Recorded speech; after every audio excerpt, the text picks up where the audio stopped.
En este momento, el presidente Enrique Peña Nieto ofrece un mensaje a la nación. Vamos en vivo hasta el patio central de Palacio Nacional para escuchar lo que dirá este anuncio que desde la semana nos adelantó el secretario de Gobernación, Miguel Ángel Osorio Chong.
Invitamos a ustedes a ocupar su lugar para escuchar el mensaje del presidente de los Estados Unidos mexicanos, licenciado Enrique Peña Nieto.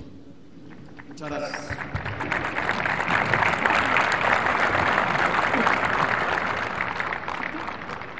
Señoras y señores, muy buenas tardes a todas y a todos ustedes. Quiero agradecer la presencia y saludar a los señores presidentes de las mesas directivas del Senado de la República y de la Cámara de Diputados, al señor presidente de la Suprema Corte de Justicia de la Nación, a las señoras y señores titulares de los órganos autónomos del Estado mexicano. Quiero saludar a las señoras y señores integrantes del Gabinete del Gobierno de la República, agradecer y saludar la presencia de los señores gobernadores de las distintas entidades de nuestro país, al señor jefe de gobierno del Distrito Federal, saludar a representantes de la sociedad civil, a dirigentes de distintos partidos políticos que hoy aquí nos acompañan, a coordinadores parlamentarios, a representantes de la sociedad civil, de los distintos sectores, tanto económico, social, cultural, académico y de investigación, que están esta media tarde con nosotros. Señoras y señores representantes de los medios de comunicación, señoras y señores, hace 2 meses México sufrió uno de los ataques más cobardes y crueles del crimen organizado. Los actos inhumanos y de barbarie ocurridos el 26 y 27 de septiembre en Iguala, Guerrero, han conmocionado a toda la nación. El asesinato de 6 personas, las lesiones a 20 más y la privación de la libertad de 43 estudiantes de la Escuela Normal de Ayotzinapa por policías y autoridades municipales al servicio de la delincuencia organizada nos han indignado y agraviado profundamente. Como presidente de la República, mi obligación ha sido encabezar los esfuerzos institucionales para conocer la verdad de estos hechos, asegurar que no haya impunidad con todos los culpables y que todos los culpables sean castigados conforme a derecho y que se dé la reparación integral a las víctimas. Ante la gravedad de lo ocurrido, di indicaciones al Procurador General de la República para que ejerciera sus facultades de atracción y se hiciera cargo de las investigaciones. Simultáneamente, el Gobierno de la República ha desplegado un amplio operativo para localizar a los jóvenes normalistas, haciendo uso de todos los medios y capacidades institucionales. Desde entonces, hemos permanecido en contacto con sus padres, manteniéndolos al tanto de las acciones y resultados, tanto de las investigaciones de la Procuraduría General de la República como de los esfuerzos de localización. A la fecha, se han detenido y puesto a disposición de la justicia a 79 probables responsables, incluyendo a los autores intelectuales, así como al líder y a los principales operadores del grupo criminal que cometió estos actos brutales. En un hecho inédito de apertura y transparencia, el Gobierno de la República solicitó por primera vez en la historia la asistencia técnica de la Comisión Interamericana de Derechos Humanos para localizar a los normalistas e investigar los hechos. Como padre de familia, comparto el dolor, la angustia y la incertidumbre de las familias de las víctimas. Como ciudadano mexicano, comparto también la exigencia de justicia de la sociedad entera. No pueden quedar impunes estos actos de barbarie. En la tragedia de Iguala se combinaron condiciones inaceptables de debilidad institucional que no podemos ignorar. Un grupo criminal que controlaba el territorio de varios municipios, autoridades municipales que eran parte de la propia estructura de la organización delictiva, policías municipales que en realidad eran criminales a las órdenes de delincuentes. Lo más desafiante para México es que a pesar de las acciones emprendidas en la actual y anteriores administraciones, algunas de estas condiciones de debilidad institucional siguen presentes en otras localidades y zonas del país. Desde el primer día de este gobierno, advertí que en los últimos años el Estado había cedido importantes espacios, que la inseguridad y la violencia robaban la paz y libertad de diversas comunidades del territorio nacional. Congruente con ello, definí como primer eje de mi gobierno lograr un México en paz. Impulsamos una política pública de seguridad y procuración de justicia que ha permitido reducir los homicidios dolosos. Los esfuerzos realizados son importantes. Han contribuido, en alguna medida, a generar condiciones de mayor seguridad en algunas regiones del país. Sin embargo, a pesar de lo alcanzado en estos 2 años de gobierno, los hechos de Iguala nos han dejado claro a todos, a sociedad y gobierno, que aún hay mucho por hacer. Tenemos que cumplir la función esencial de un Estado, lograr la seguridad de los ciudadanos y la plenitud del Estado de Derecho. Seamos claros, solo a través del Estado de Derecho podremos superar juntos los retos de la inseguridad, la corrupción y la impunidad. A raíz de la tragedia de Iguala, México está nuevamente a prueba. Frente a ello, los mexicanos no podemos caer en el pesimismo ni abandonar nuestra esperanza de un mejor futuro. El dolor que siente el país tampoco es justificación para recurrir a la violencia o al vandalismo. No se puede exigir justicia violando la ley. Es momento de construir, no para destruir. Es momento de unir, no para dividir. Es momento de fortalecer nuestras instituciones, no para debilitarlas. Es momento de pensar en soluciones y de trabajar por México. A lo largo de nuestra historia nacional, los mexicanos jamás nos hemos rendido ante la adversidad. Hemos demostrado una y otra vez que somos una sociedad con dignidad, con valor, unida y solidaria. Una sociedad que hoy alza su voz para decir ya basta.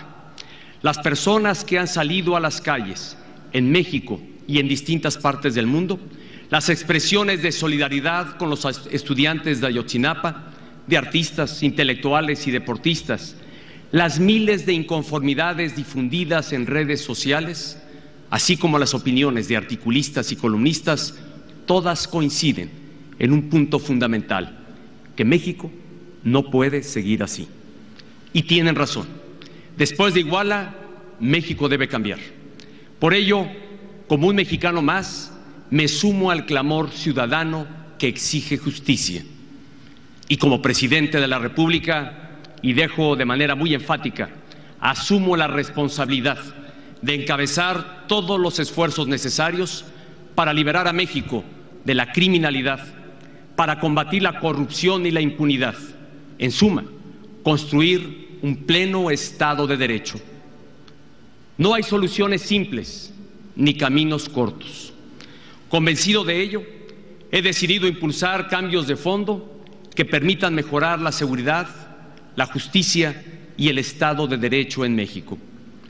Para fortalecer las capacidades institucionales en materia de seguridad pública, así como de procuración y administración de justicia, anuncio las siguientes medidas.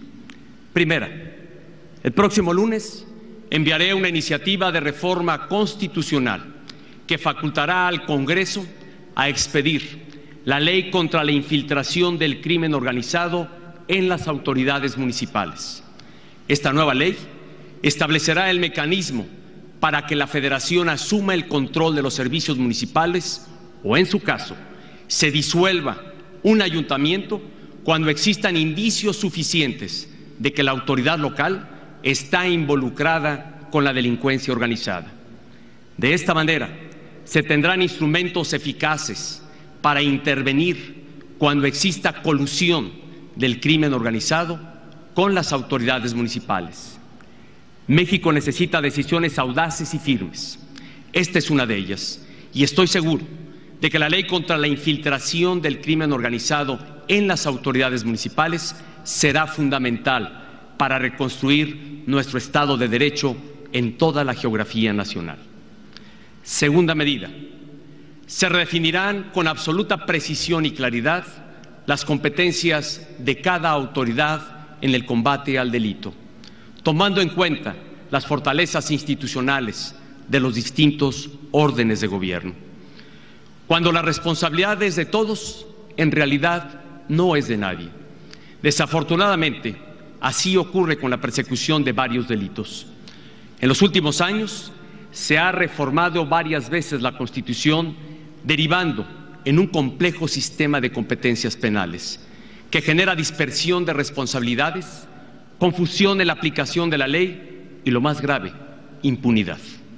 El ejemplo más evidente es el caso del combate al narcomenudeo, en el que la eficacia del Estado mexicano ha sido mínima, ya que ningún orden de gobierno ha asumido plenamente su responsabilidad.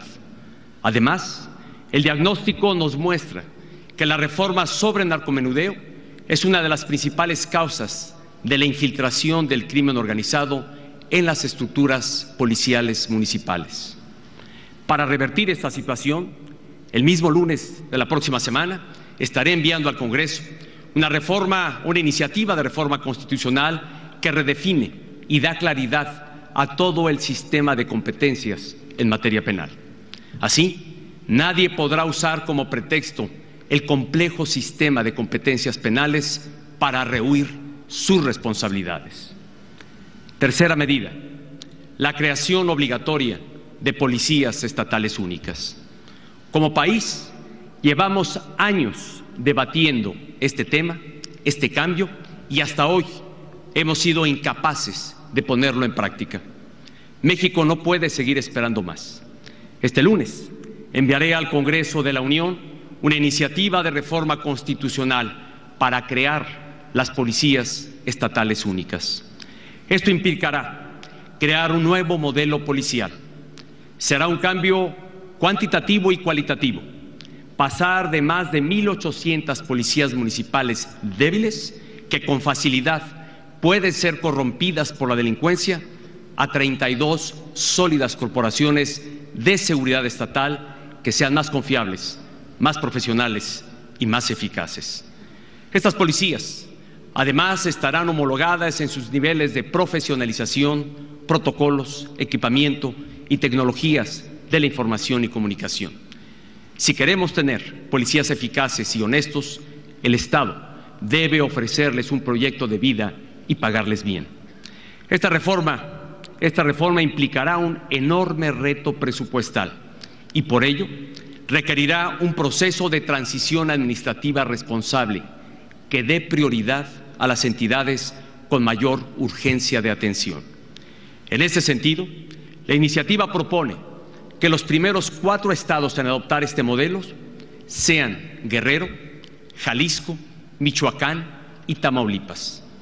Y para asegurar que así sea, la iniciativa prevé sanciones para los presidentes municipales que no entreguen el mando policial, así como para los gobernadores que no lo ejerzan.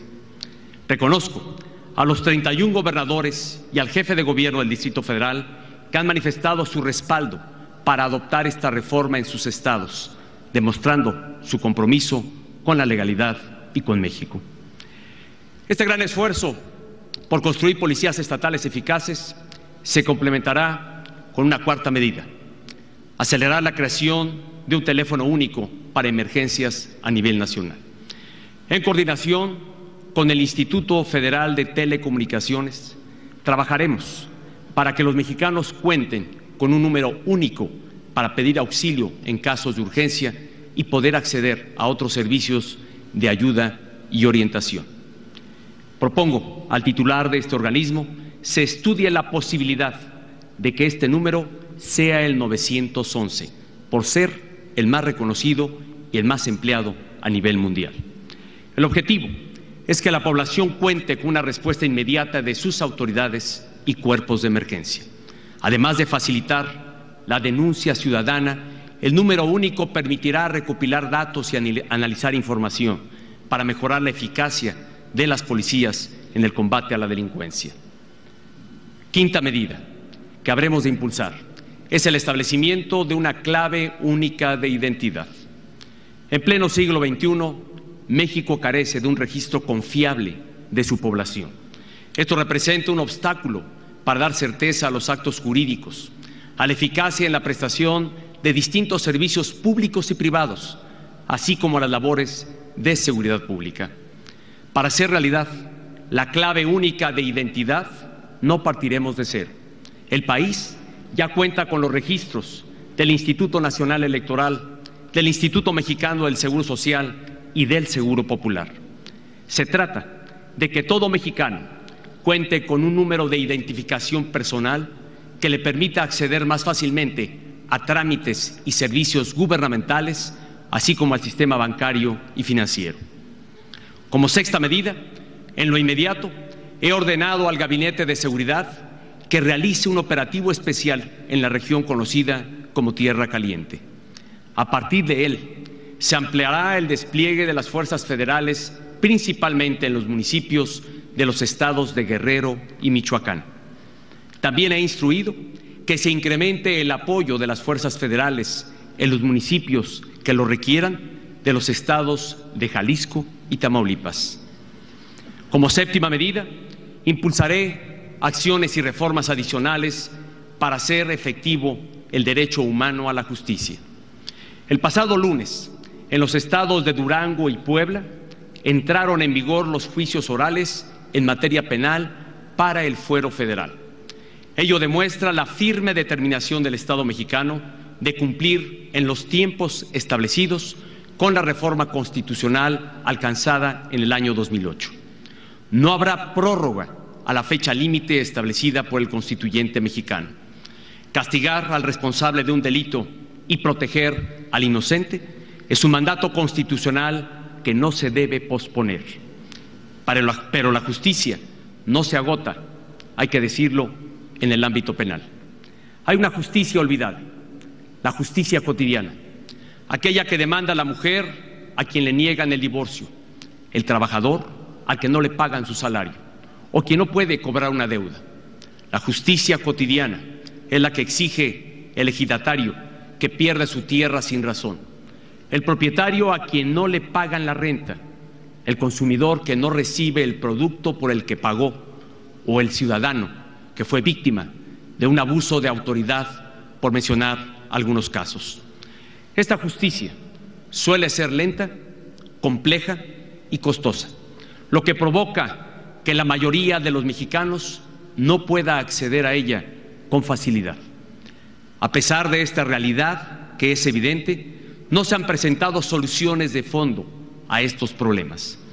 Por ello, en el próximo periodo ordinario de sesiones del Congreso de la Unión, impulsaré una amplia agenda de reformas para mejorar la justicia cotidiana.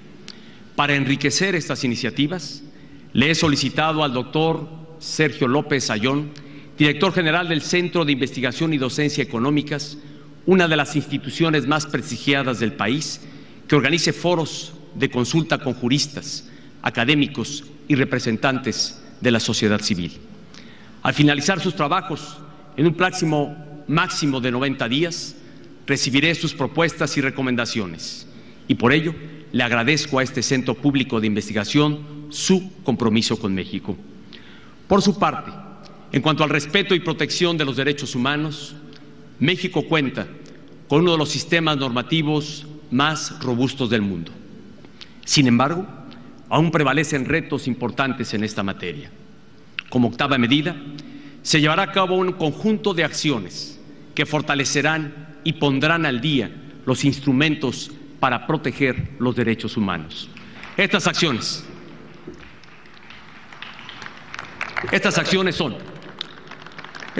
son facultar al Congreso para expedir las leyes generales en materia de tortura y desaparición forzada, la reforma que propondré para redefinir el sistema de competencias penales a nivel constitucional así lo habrá de permitir. Otra acción será fortalecer los protocolos y procedimientos para que en casos de tortura, desaparición forzada y ejecución extrajudicial, las investigaciones sean oportunas, exhaustivas e imparciales. Establecer indicadores adicionales en materia de derechos humanos en coordinación con la CNDH y organizaciones de la sociedad civil. Crear un sistema nacional de búsqueda de personas no localizadas, así como un sistema nacional de información genética. Y publicar de inmediato el reglamento de la Ley General de Víctimas y poner en operación el Fondo de Ayuda, Asistencia y Reparación Integral, así como el Registro Nacional de Víctimas. Y como última acción en este ámbito, integrar el Consejo Consultivo para la implementación de la reforma constitucional en materia de derechos humanos. Con acciones como estas, el Gobierno de la República sigue trabajando para que el respeto y la protección a los derechos humanos sean prácticas permanentes del Estado mexicano. En este marco, reconozco el trabajo que día a día realiza la Suprema Corte de Justicia de la Nación en favor de los derechos humanos. Reitero también el irrestricto respeto del Ejecutivo Federal a la autonomía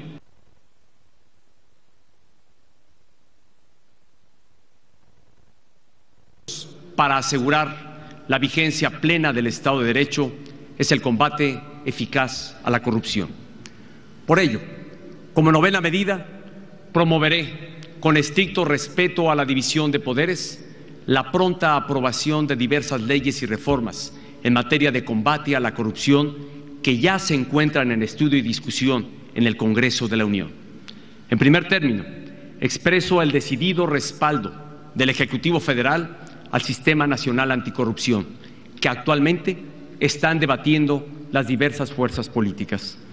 Entre otros elementos, este innovador sistema incluye esquemas de vigilancia de autoridades por parte de la ciudadanía, el fortalecimiento de la Auditoría Superior de la Federación para que pueda hacer auditorías ya no solo de forma posterior, sino también durante la ejecución del gasto, la creación de un tribunal imparcial que impondrá las sanciones administrativas y de un fiscal anticorrupción nombrado por el Senado de la República para perseguir penalmente los casos de corrupción.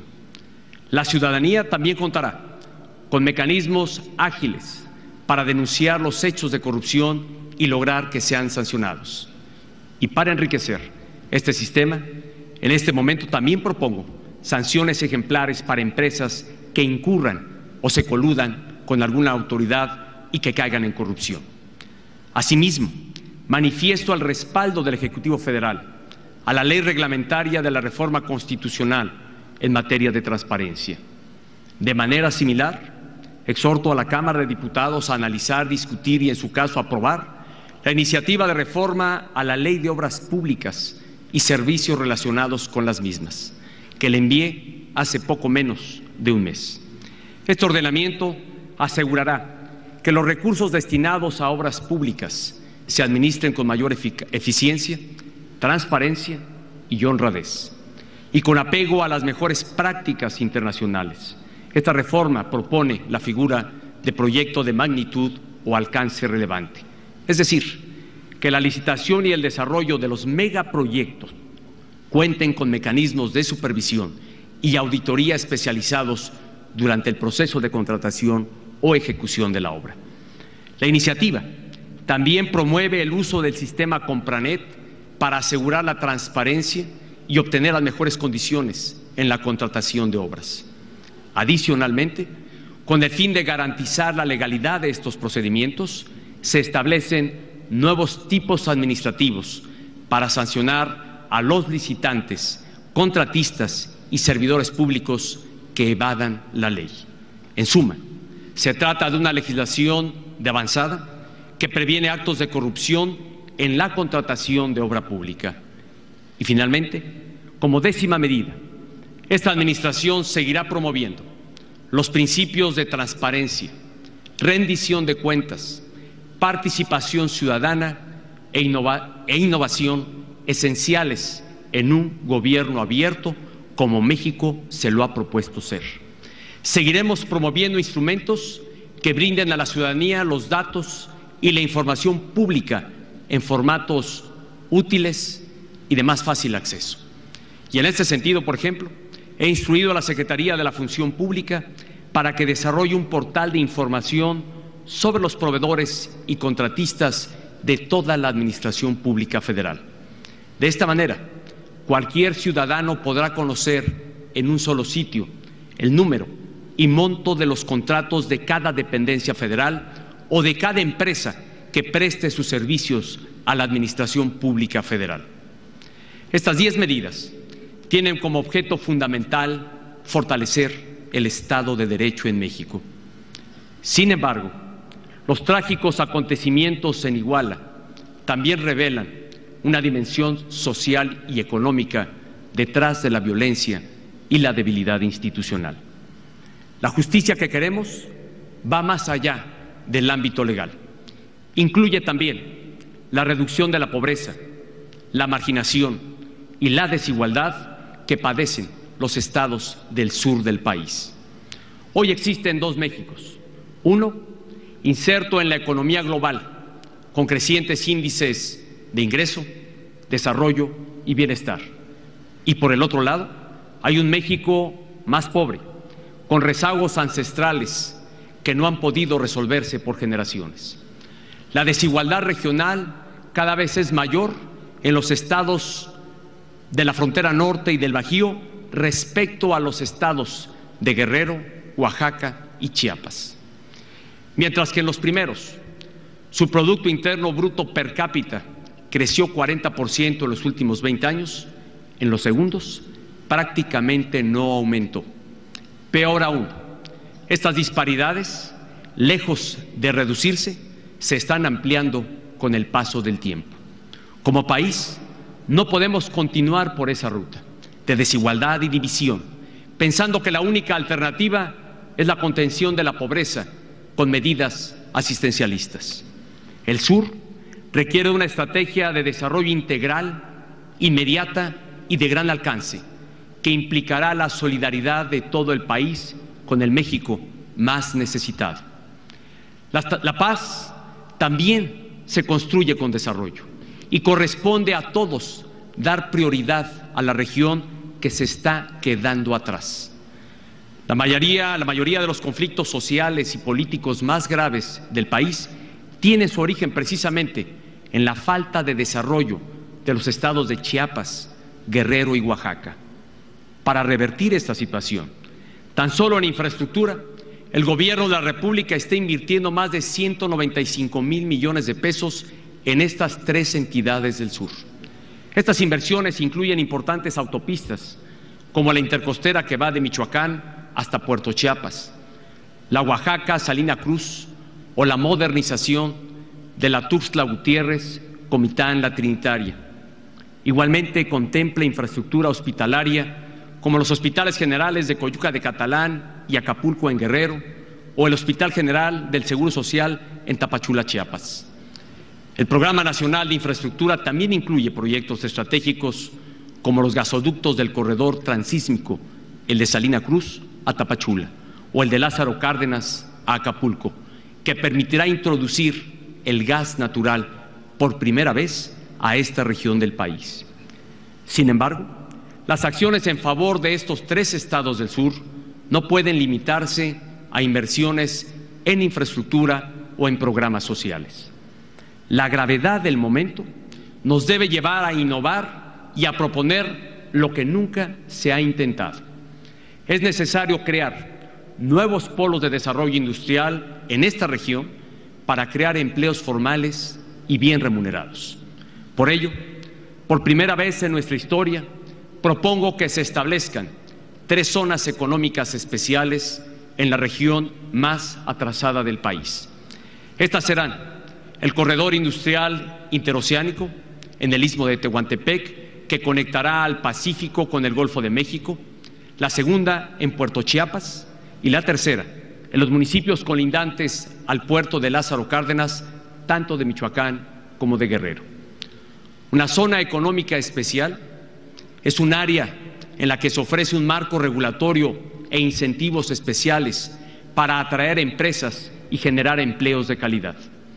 Estas zonas especiales tendrán o deberán tener infraestructura moderna, condiciones de seguridad, financiamiento preferencial de la banca de desarrollo, facilidades adicionales para el comercio exterior, así como importantes descuentos en los impuestos y contribuciones al Instituto Mexicano del Seguro Social y al Infonavit. Aunque nunca se ha hecho en México, la experiencia internacional confirma que las zonas económicas especiales son eficaces para atraer inversión nacional y extranjera, contratar servicios locales y aumentar la competitividad de las empresas. Para que las zonas económicas especiales sean una realidad en México, se requiere de la participación del sector privado y de un andamiaje legal especial. Por ello, tomando en cuenta la opinión de los sectores privado y académico, en febrero del próximo año enviaré la iniciativa correspondiente al Congreso de la Unión. Adicionalmente, reconociendo el sur del país, publicaré un decreto que le dará un trato fiscal diferenciado a los productores de Chiapas, Guerrero y Oaxaca. El Gobierno de la República hará un esfuerzo mayor para impulsar el establecimiento y crecimiento de empresas agroindustriales en estas 3 entidades que, insisto, son las que presentan mayor rezago.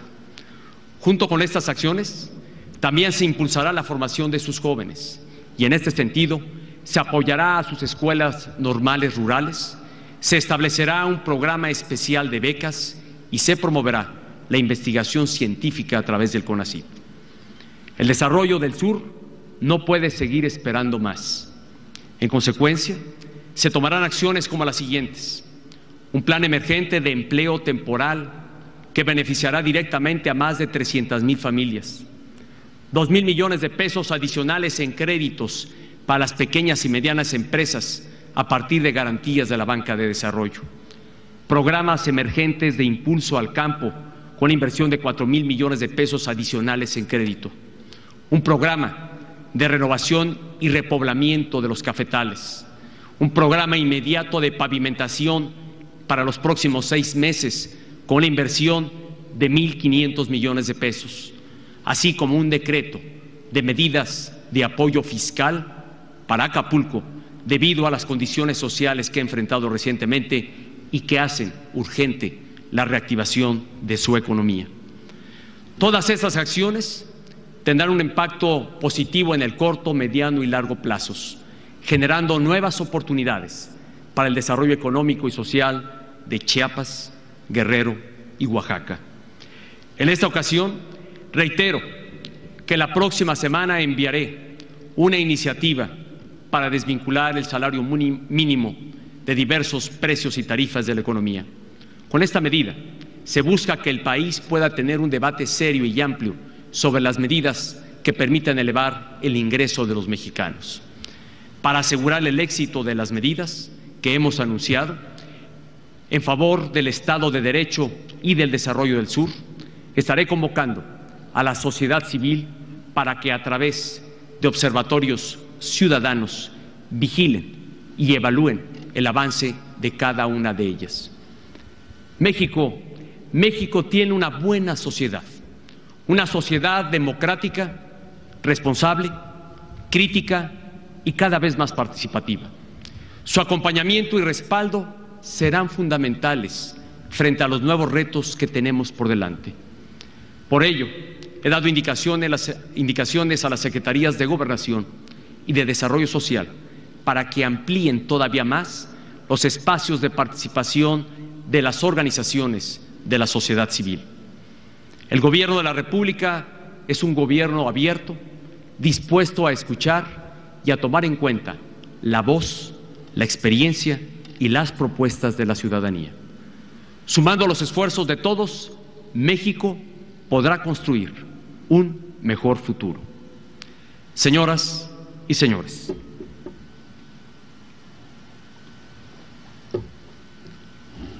gracias a un amplio acuerdo político en favor de México, nuestro país logró concretar reformas transformadoras. Su completa y adecuada instrumentación es y seguirá siendo una prioridad para el Gobierno de la República. Los lamentables hechos de Iguala han exhibido que México tiene rezagos y condiciones inaceptables por vencer. Estos hechos de violencia nos exigen redoblar los esfuerzos para lograr la vigencia plena del Estado de Derecho.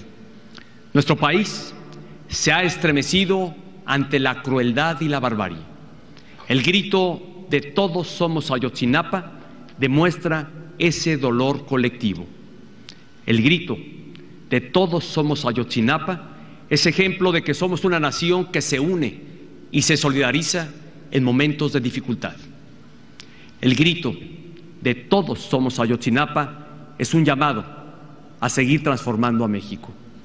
Como sociedad, debemos tener la capacidad de encauzar nuestro dolor e indignación hacia propósitos constructivos. El camino de México debe ser el de la paz, la unidad y el desarrollo. Tenemos que seguir avanzando juntos para superar la pobreza, la marginación y la desigualdad que lastiman especialmente al sur del país. Como presidente de México, los convoco a avanzar por esa ruta y a que continuemos impulsando los cambios de fondo que requiere el país para cerrarle el paso a la criminalidad, la corrupción y la impunidad. Las medidas que hoy he anunciado se suman a las reformas aprobadas y en su conjunto contribuirán a la transformación positiva de toda la nación. El camino hacia un mejor México no ha sido ni será fácil. Nos seguirá exigiendo esfuerzo y perseverancia. Seguirán existiendo obstáculos y resistencias, pero la fuerza y la voluntad de cambio de los mexicanos siempre podrán superarlos. Los momentos difíciles ponen a prueba la fortaleza, entereza y grandeza de las naciones. Frente a las circunstancias que nos han tocado vivir, demostremos una vez más la unidad, el carácter y la determinación de los mexicanos. Muchas gracias.